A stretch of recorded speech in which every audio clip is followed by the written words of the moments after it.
This morning, I'll be speaking on kingdom principles for multiplication. What did I say? Kingdom principles for multiplication. And after all, we did multiplication tables in primary school. Kingdom principles for multiplication. There's a difference between multiplication and addition. Addition is in small series, but multiplication is in geometrical, it's not in AP, it's not in arithmetical series, it's in geometrical. Amen? Amen. So this morning we'll be talking on that, and I'd like us to read together 2 Corinthians chapter 6 and chapter 9. We're going to read from verse 6, because that is the text of our message. 2 Corinthians chapter 9 from verse 6. We are reading to verse 14, so get ready. Please open your Bible. We are reading together. Shall we go?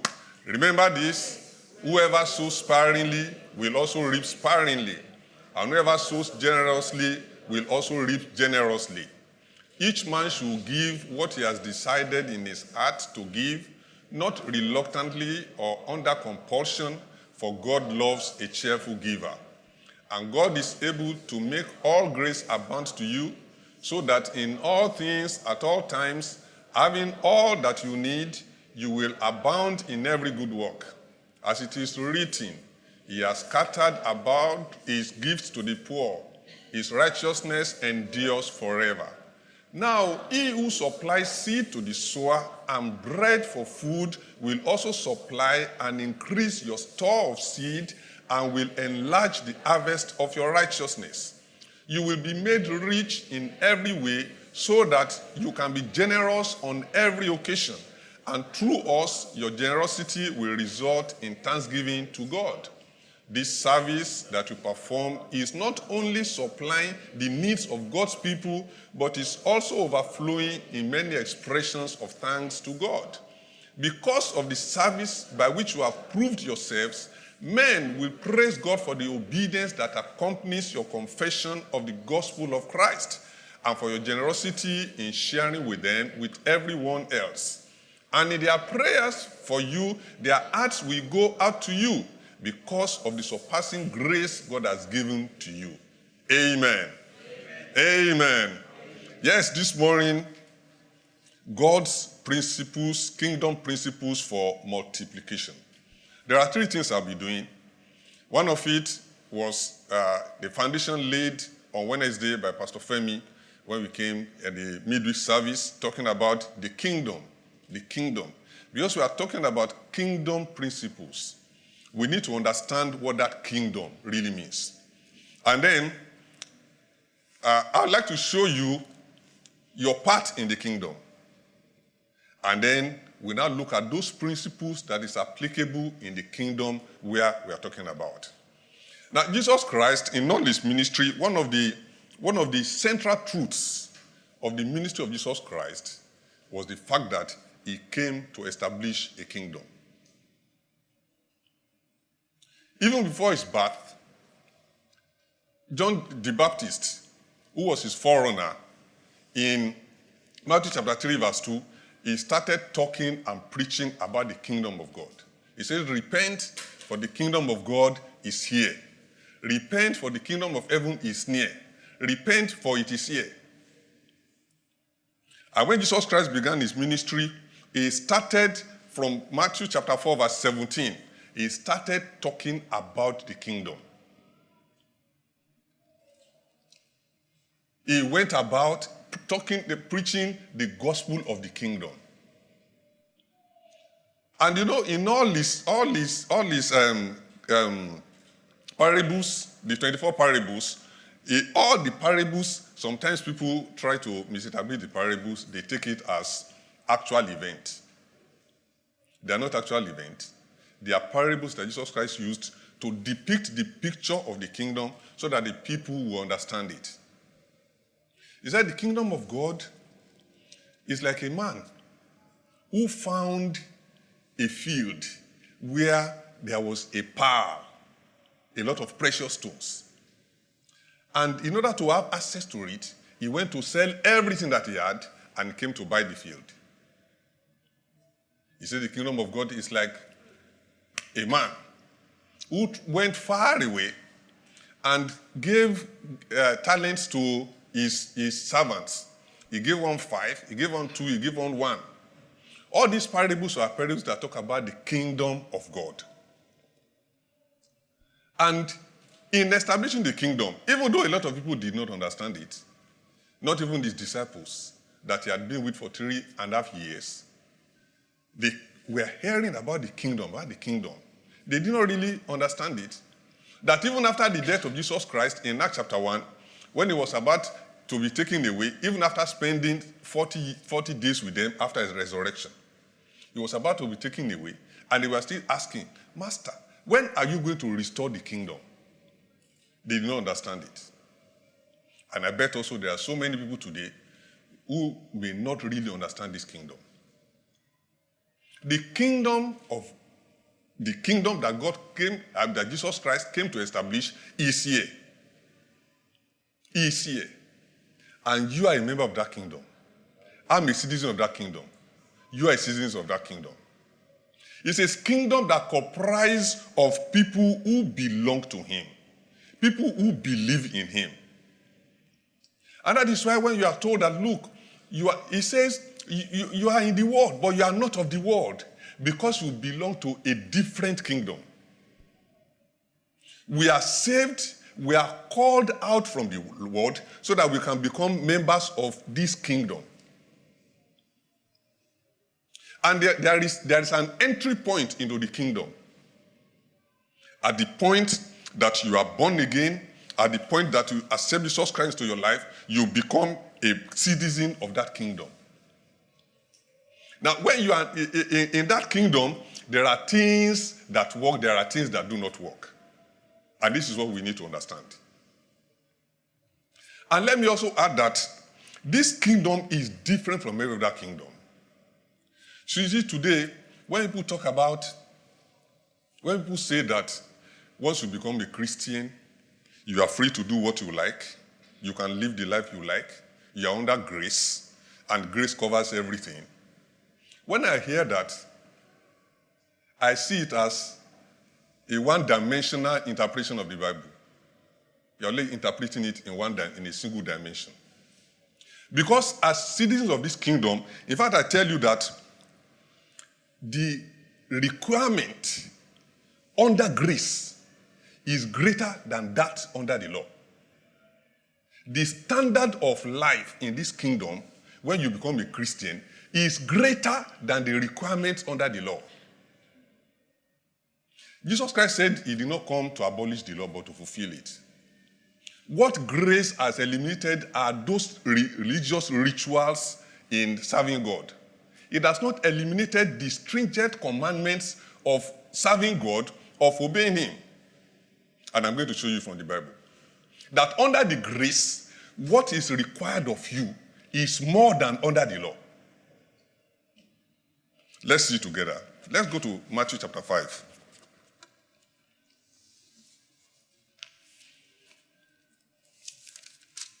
Matthew chapter 5, verse 21.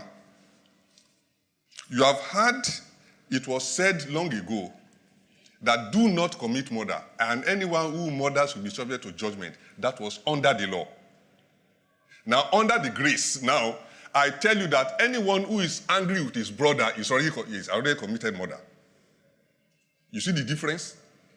Under the grace, under the law, you needed to commit the murder before you be held responsible. But now, once you are angry with your brother, you have already committed it. Which is higher? Which is more stringent? Let's see another one. Verse 27.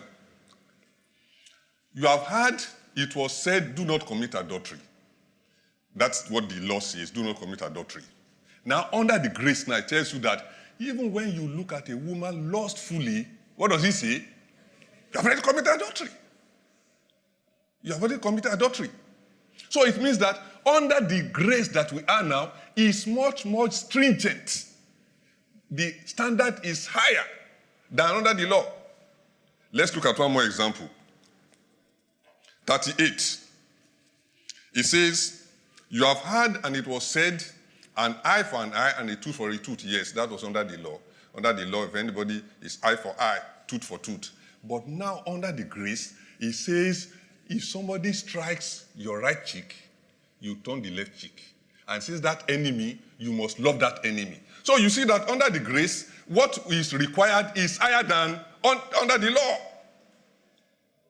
I'm going to connect it to our message, and you are going to see it.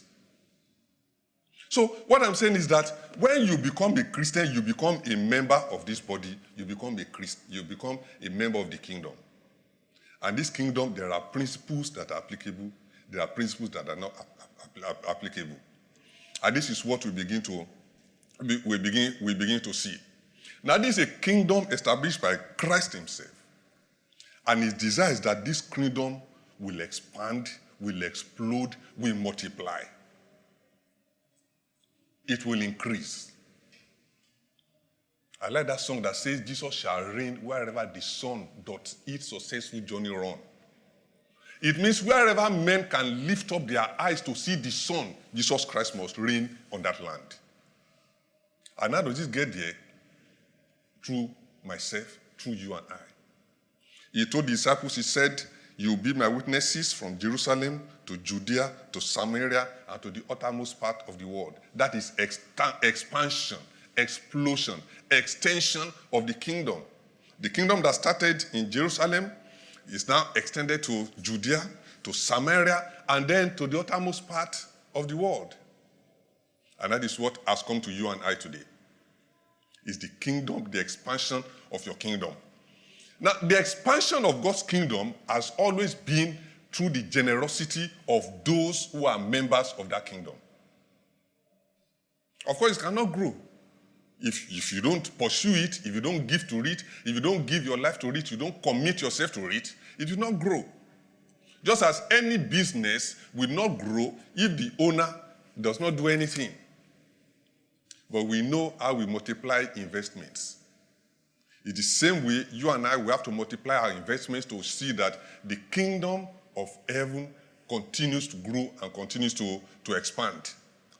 And God depends on you. It depends on me. It depends on us releasing our resources for the expansion of this kingdom. People say that there is no tithe in the New Testament. Yes, there is no tithe. But as I pointed out, tithe in the Old Testament, in the New Testament, is more stringent. The standard is higher. Just as we have seen, under the law, tithe, 10% was enough. Under the grace, is something else. Because the kingdom of God must expand, because the kingdom of God must go. And we see even Apostle Paul doing this. Yes, he did not really call it tithe, but he was collecting offering from this place and taking it to the headquarters, sending it to Rome, sending it to other churches. Let's read together 1 Corinthians chapter 16. 1 Corinthians 16, 1-4. Now, about the collection for God's people, do what I told the Galatian churches to do. On the first day of every week, each one of you should set aside a sum of money in keeping with his income, saving it up, so that when I come, no collections will have to be made. Verse 3. Then, when I arrive, I will give letters of introduction to the men you approve, and send them with your gift to where? To Jerusalem. It seems advisable for me to go also, and they will accompany me. So, Paul was collecting offering from other churches, sending to Jerusalem, sent to the headquarters. So when churches collect offering and remit to the headquarters, you see that they are following the example of Paul. They are following the example. But he says something that is important. Give me verse 2 again. He says something that is important. From verse 1 again, something that is important, he says, Now about the collection for God's people, do what I told the Galatian churches, which means he had already told the Galatian churches to do the same. And verse 2, he says, on the first day of every week, each one of you should set aside a sum of money in keeping with his income. This is not 10%. This is not tithe. In keeping with his income. Which means what you give must be commensurate with your income. So it's not a gift that you get to the church and then you look, okay, offering time, blessing time, and then you are not checking whether that is 100 naira or 200 naira. No. You predetermine it. Yes, I'm going into the temple. How much am I going to give in commensurate with my income? This is the standard in the New Testament as people living under the kingdom of God now, as people living under grace. Is beyond tithe of 10%. So he says, and then you collect it and he will send it to the headquarters in Jerusalem. So you see that with so much argument, incidentally, maybe the guy is tired. I don't hear so much of it these days, but the last 1 year, with so much argument concerning payment of tithe, whether the church should pay tithe, whether as a member, whether you should pay your tithe or not, you can see it from the scripture. You can see it from the scripture. I wonder, see, there is no group, there is no body you belong to that does not require your resources.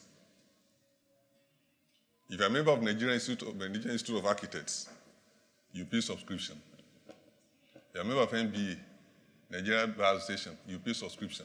Every organization depends on the income of its members.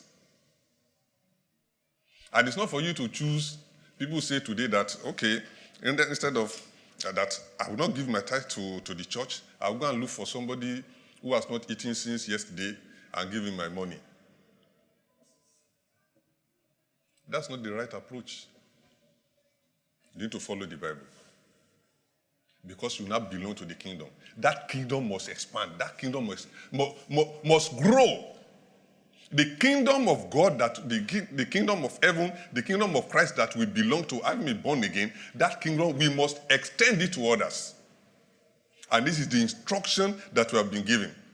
So, because of what we see all around, maybe because of the way people are misusing income of the church, or what you perceive, unfortunately, people they stay outside and begin to interpret what is happening inside without even being a member inside. So because of that perception, people are saying a lot of things, but we must follow what the Bible says. We must follow what the Bible says. And Jesus himself talks so much about money. He was not shy about it. And that's why I'm not shy about talking about money. Who is shy about money here? One sister got in touch with me on Friday. She said that she was getting confused that people borrow money from her. They don't pay it back. What should she do? I had to advise her. I won't tell you the advice I gave to her. But I advised her. Because when it comes to money, money is like engine oil in the vehicle. So it's what we need to lubricate the expansion of the kingdom of God. So we must talk about it because Jesus himself talked so much about it. So now let's go to our text. 2 Corinthians chapter 9. You see the principle here. There are 3 principles I want to mention here. In verse 6,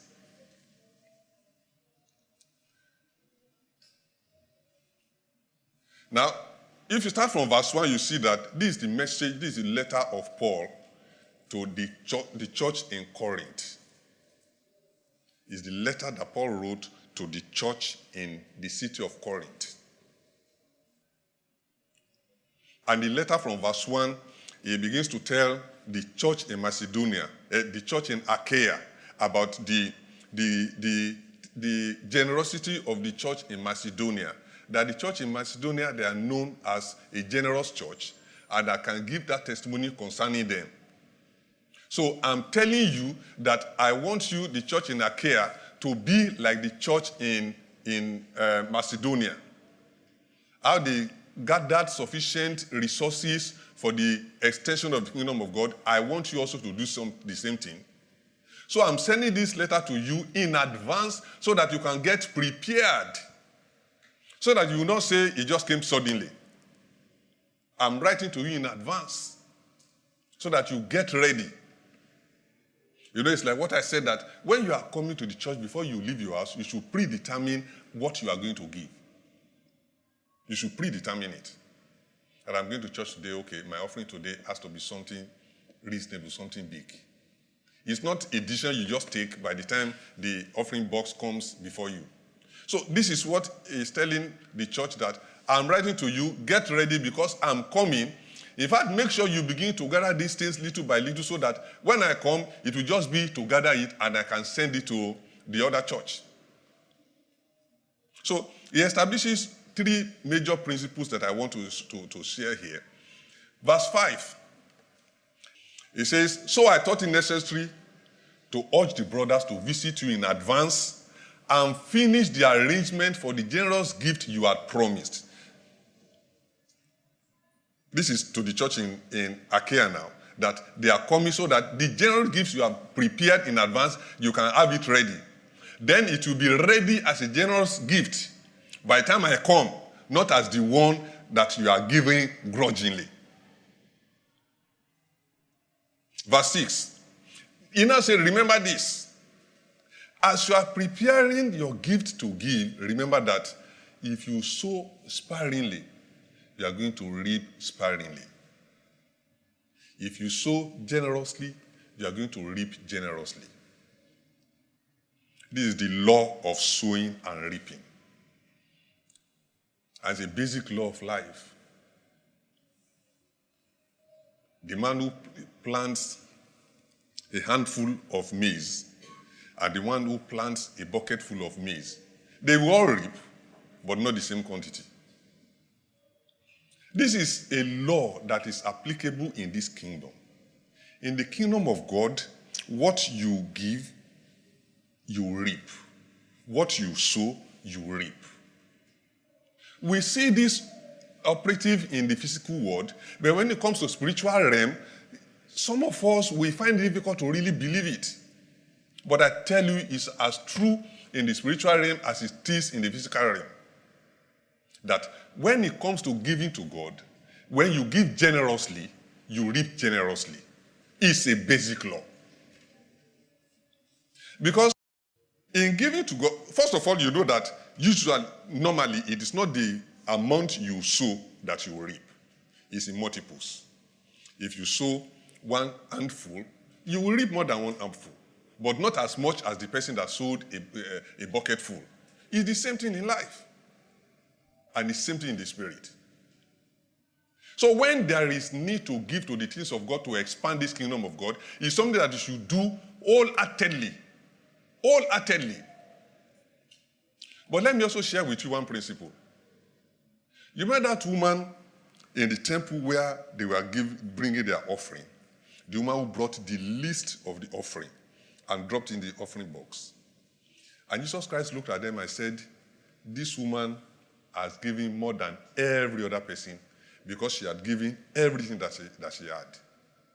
You know the principle operative there is the principle of percentages.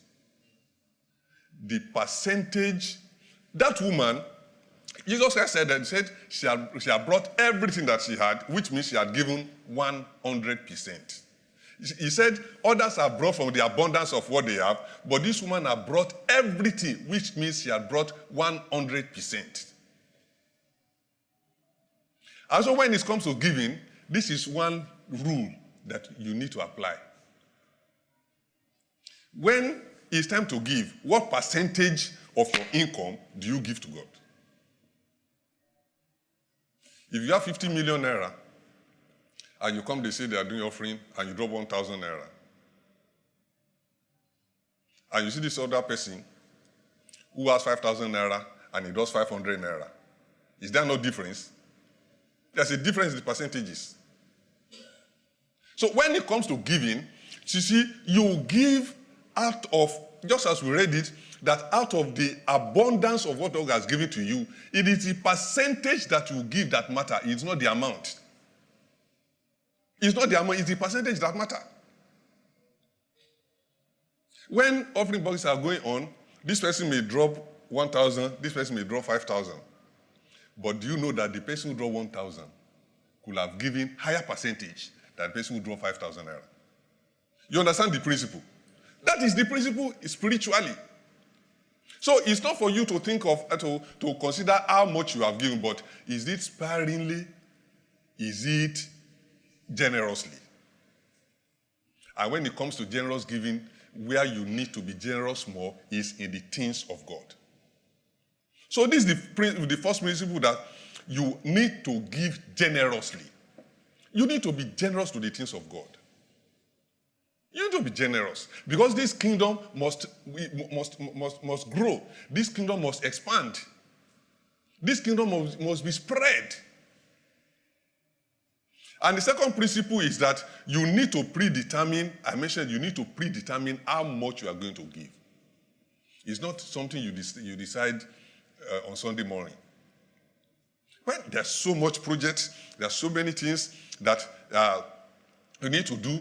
You need to decide, what are you going to do? Now let me say this before I go to the third one. I know that one of the things that bother us is that, well, if I'm giving, how am I sure that it will be used for what it is meant for?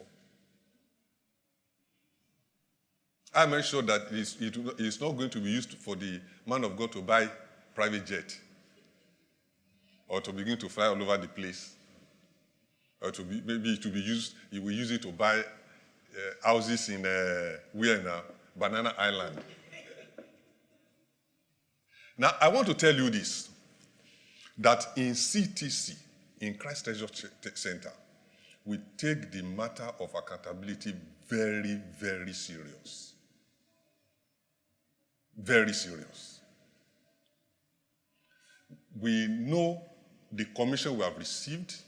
We know the level of accountability expected from us by the Lord, and we are working at it.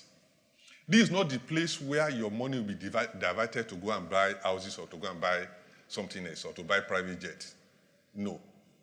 Right now, there are several projects on ground that what is stopping us from pushing it ahead is resources.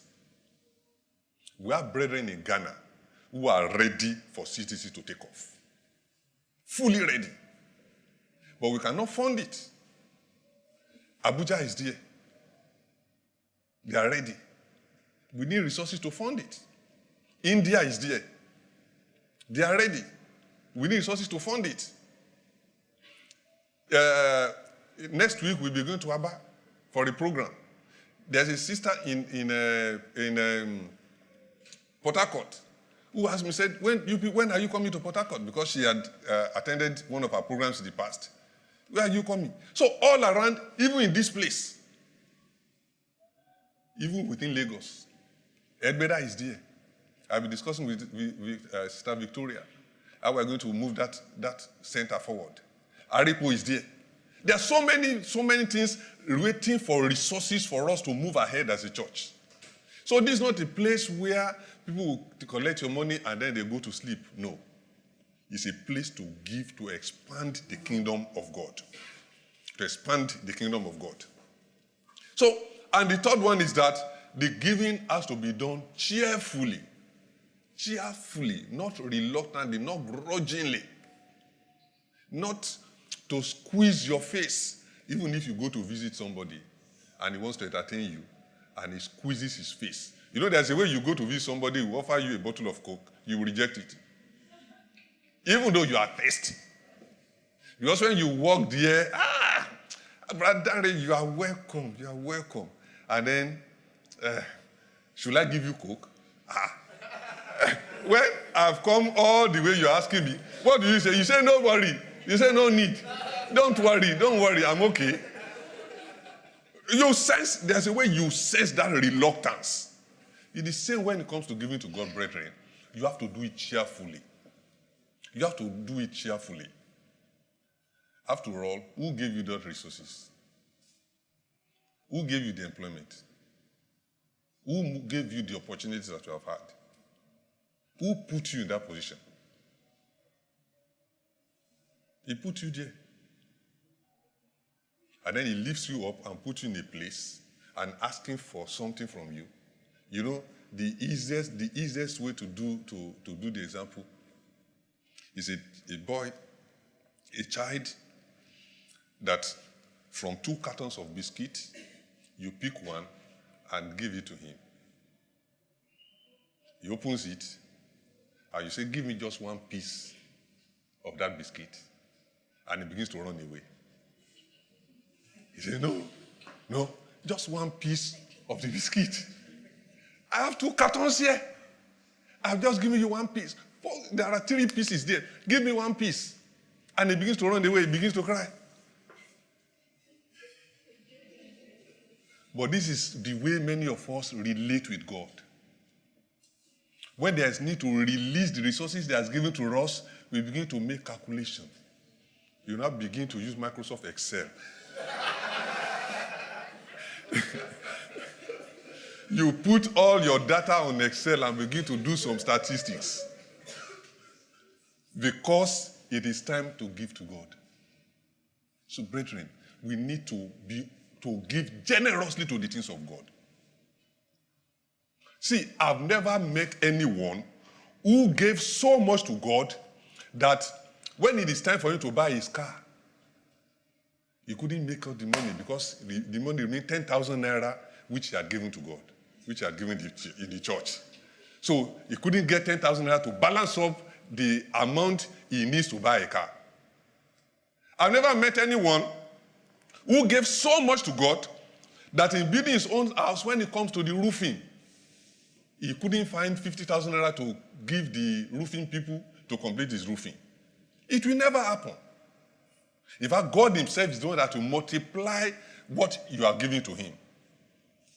So we need to get to know this, that this portion we have read is teaching us that God depends on your resources and my resources to expand his kingdom. It depends on your resources.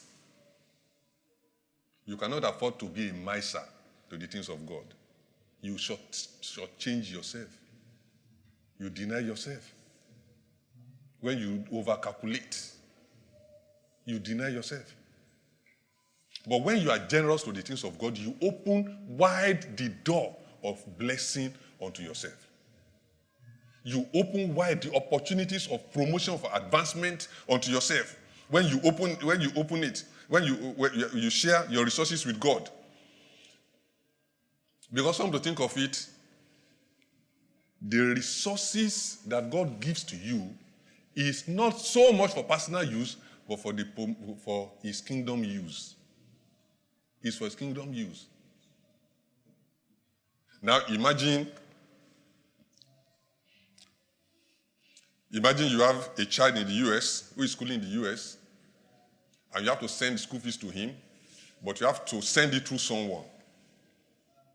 And then you send $200,000 to the person to give it to your child. And then he diverts the money. He diverts the money. He begins to enjoy himself. If he goes to buy the latest car, he's moving all around. Will you be happy? You won't be happy. It's the same way. See, the kingdom of God is a responsibility for us in this place. And God is sending resources to us so that we can use it to push forward his kingdom. So it's not money that you should just begin to now lavish and spend the way you like, no. But when resources come into your hand, it's for you to ask God, how much do you need from this? How much do you need from this? So this is the principle that we are mentioning here. Now, because God wants the kingdom to expand, to increase, to explode, to spread all over the world, and it's our responsibility.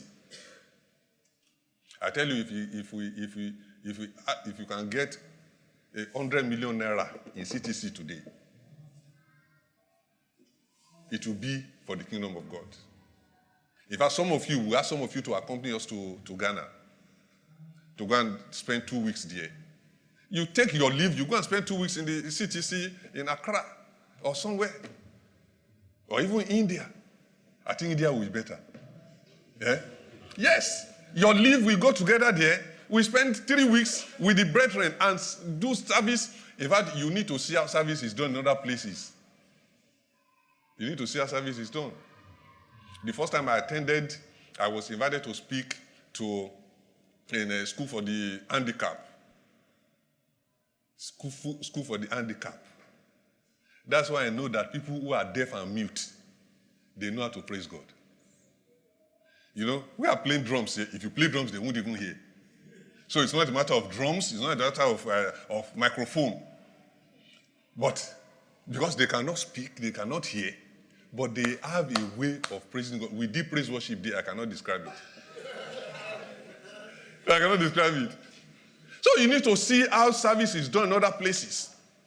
When we were in Ghana for BFS, the way they do their praise worship there is completely different from our own. So let's go together. Release your resources. We go together. There's so much to do in the kingdom of God. There's so much to do. And now when you give to the kingdom of God, you now see how God will multiply you, how God will increase you, how God will open the door unto you. Because now the kingdom is expanding and the kingdom needs more resources. The resources are not going to drop from heaven. The resources will be directed into the lives of the people of God so that they can use it to extend the kingdom of God. We have people all over the place to preach to. We have people to talk to. We have people to connect with. It requires resources. And that is why God is directing resources into your hand. So we need to understand it that the covenant of blessing and abundance will be fulfilled in our lives when we are open to the things of God and we give generously to it. This is the commission that we have received from the Lord. And this is what He has asked us to do. And when we do this, you will see the blessings of God. You will see the hand of God. You will see the glory of God. So, as I said, in the New Testament that we are now, it's not a matter of 1/10. It's not a matter of 10%. It's a matter beyond 10% because in every area, this time around, is far beyond the requirement under the law.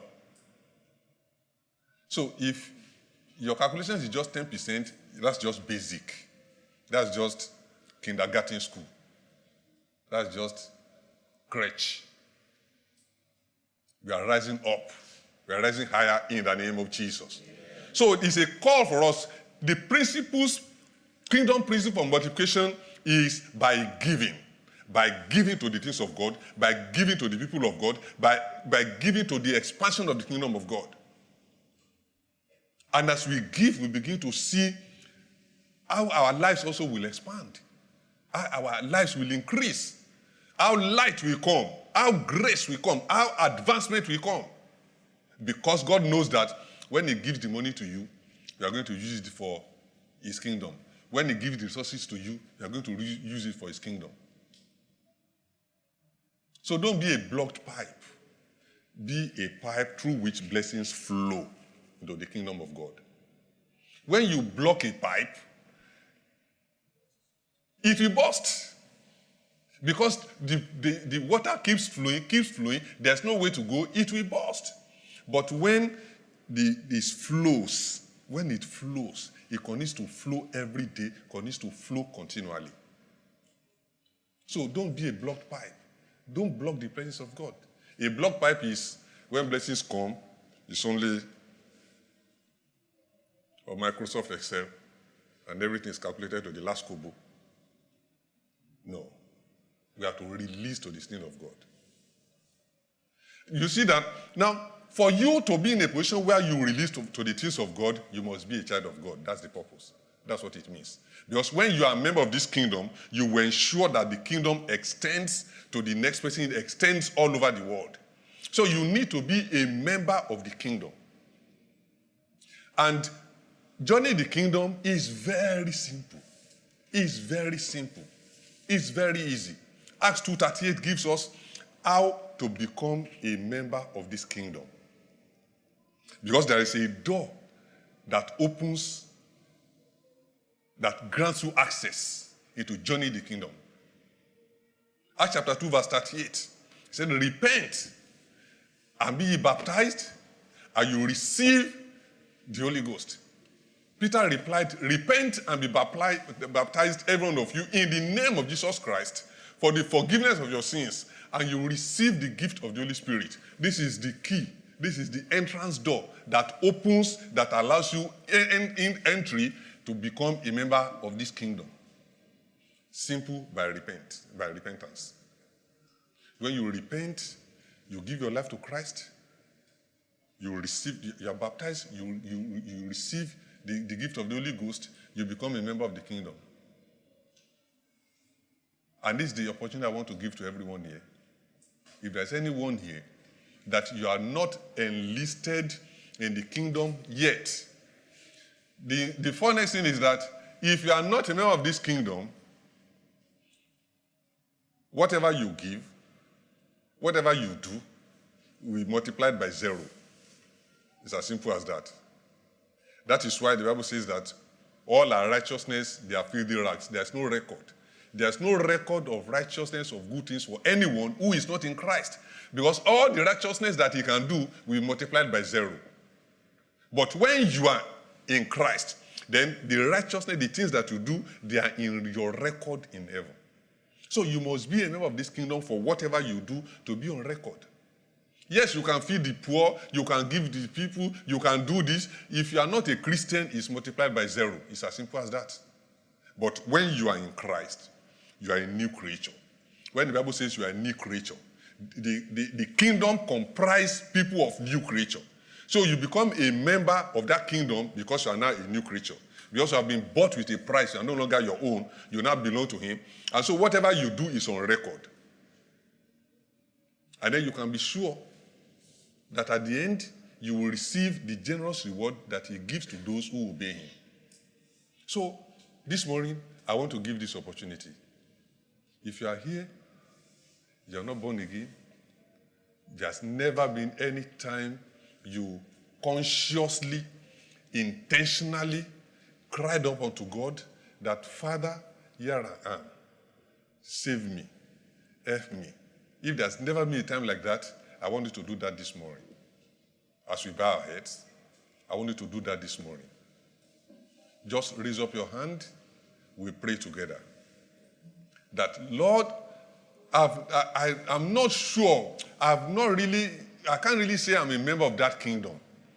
I'm coming to you today, releasing myself to you to become a member of that kingdom. I want you to raise up your hand so that we pray together. Because it's important that you establish this relationship with him so that what you give will be on record. It will be on record.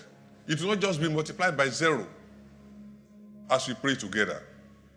Father, we thank you and we bless your holy name. Thank you, Lord, for your word. Thank you, Father, even for the opportunity to be in this kingdom. Lord, we are making up our minds that through us this kingdom will expand, this kingdom will extend to the uttermost part of the earth in the name of Jesus. We decide and we choose this day to release the resources you have put in our hand, your resources in our hands. They are not our resources, they are your resources. We choose to release them for the expansion of your work, of your kingdom in the name of Jesus. And as we release, Lord, this kingdom will expand. The extent shall have no end in the name of Jesus. And as we give generously, you will bless us according to your word in the name of Jesus. Thank you, Father, for your word this morning. In Jesus' name we pray. Let's put our hands together for the Lord.